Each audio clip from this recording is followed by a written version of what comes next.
This is an ABC News special report. Good afternoon. I'm Stephanie Ramos. We are coming on the air with breaking news and stunning developments in Israel, now at war with Hamas after the Palestinian militants fired thousands of rockets into Israel overnight in a surprise attack. President Biden expected to speak on the situation in Israel in just a few moments. We are taking a live look at the East Room right now at the White House, where ABC's White House correspondent Mary Alice Parks is there. And Mary Alice, we understand that the president has spoken with Israeli Prime Minister Benjamin Netanyahu today. What can we expect from this press conference? Yeah, Stephanie, this White House, this entire administration focused, as you can imagine, on this today and saying with one loud, very unified voice that they condemn, unequivocally condemn these attacks. They've called them terrorist attacks, horrific and appalling.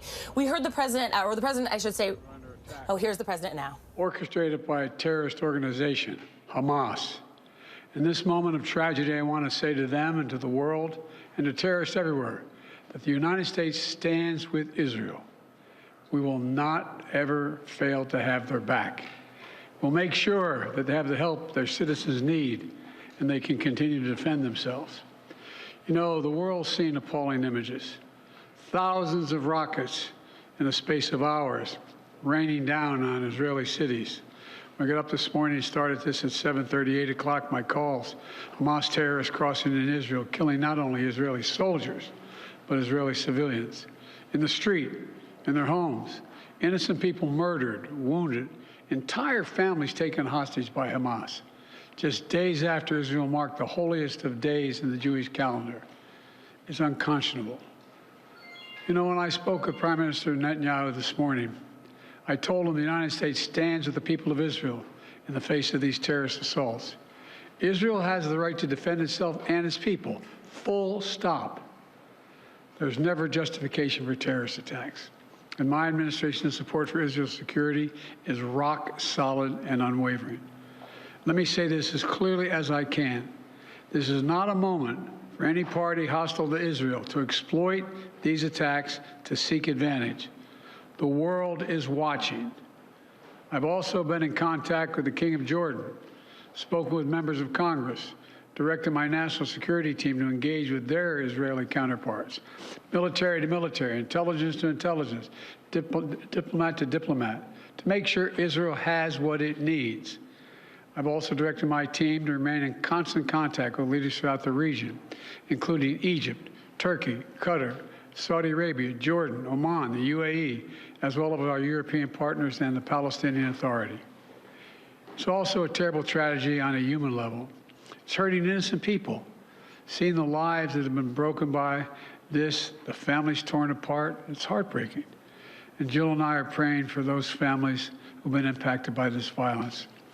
We grieve with those who've lost their loved ones, lost a piece of their soul. We have hope for swift recovery for many who have been wounded. But we're going to remain in close touch with Prime Minister. I personally am going to remain in close contact with Prime Minister Netanyahu as this situation continues to develop. And let there be no mistake, the United States stands with the state of Israel, just as we have from the moment the United States became the first nation to recognize Israel 11 minutes after its founding 75 years ago. Thank you very much. Mr. President, was there an intelligence failure in the lead up to this attack? Mr. President, can you tell us what Phoebe asked you specifically for support? The president there addressing the situation in Israel, stressing that the U.S. will have Israel's back, and also detailing how Palestinian militants have taken families hostage, have killed civilians, but again stressing that the U.S. stands with Israel. I want to bring in ABC's White House correspondent Mary Alice Parks, who is there at the White House. And Mary Alice, what do you make of the president's remarks?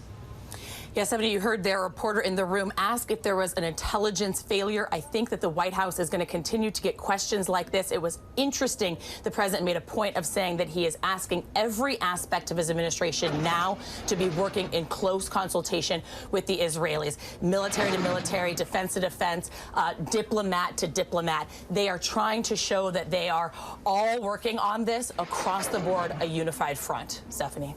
That question being a big one, the intelligence, the strength, sophistication, and timing of the attack, of course, shocking Israelis. Mary Alice, thank you so much. And of course, the U.S. is on high alert. Let's bring in ABC's senior Pentagon reporter, Louis Martinez. Louis, what is the U.S. Embassy in Israel telling Americans?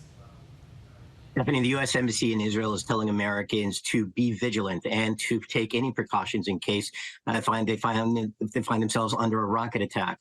They are also sending messages to Americans inside Gaza. There are Americans with dual nationalities, and what they are telling them is to also be vigilant, and if they need to flee, that they should take a look at the Rafah crossing, which is right there on the border with Egypt, and ensure that it is safe. But so the message is going to both Americans inside Israel and inside Gaza itself to ensure that they are safe. An attack happening after 50 years, exactly 50 years since Israel's been surprised by an attack like this. Louis, thank you very much.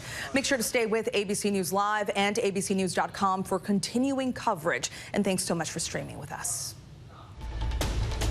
This has been a special report from ABC News. Hi everyone, George Stephanopoulos here. Thanks for checking out the ABC News YouTube channel. If you'd like to get more videos, show highlights, and watch live event coverage, click on the right over here to subscribe to our channel, and don't forget to download the ABC News app for breaking news alerts. Thanks for watching.